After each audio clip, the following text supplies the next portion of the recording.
હવામાન વિભાગ અને સરકાર દ્વારા આગામી 2-3 દિવસમાં ભારે વરસાદ તેમજ વાવાઝોડું આવવાની આગાહી કરવામાં આવી છે।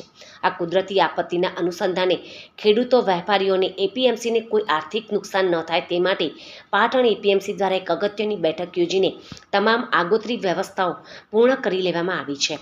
પાટણ એપીએમસીના ચેરમેન સ્નેહલભાઈ પટેલ દ્વારા આ અંગે વિગતો આપતા જણાવ્યું હતું કે હવામાન વિભાગની આગાહીને પગલે અમે તાકીદની બેઠક બોલાવીને આગોતરું આયોજન કર્યું છે। અમારો મુખ્ય ઉદ્દેશ્ય ખેડૂતોને રાત દિવસ એક કરીને પકવેલો પાક સુરક્ષિત રાખવાનો છે। ખેડૂતો જે પણ માલ બજારમાં લાવે ને તે વરસાદમાં પલળે નહીં કે વાવાઝોડાથી તેને નુકસાન ન થાય તે માટે તમામ માલ ફરજિયાત શેડની નીચે જ રાખવાની વ્યવસ્થા કરવામાં આવી છે।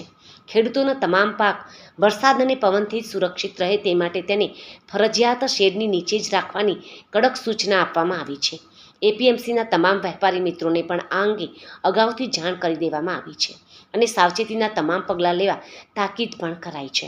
કુદરતી આપત્તિના સમયે તાત્કાલિક જ મદદ મળી રહે તે માટે એપીએમસીના તમામ અધિકારીઓ અને કર્મચારીઓને એલર્ટ મોડ પણ મૂકવામાં આવ્યા છે। સરકારશ્રીની સૂચના અને હવામાન વિભાગની માર્ગદર્શિકાનું ચુસ્તપણે પાલન કરીને પાટણ એપીએમસી દ્વારા સંપૂર્ણ આયોજન કરી લેવાયું છે, જેથી ખેડૂતો કે વેપારીઓને કોઈપણ પ્રકારનું આર્થિક નુકસાન વેઠવું ન પડે।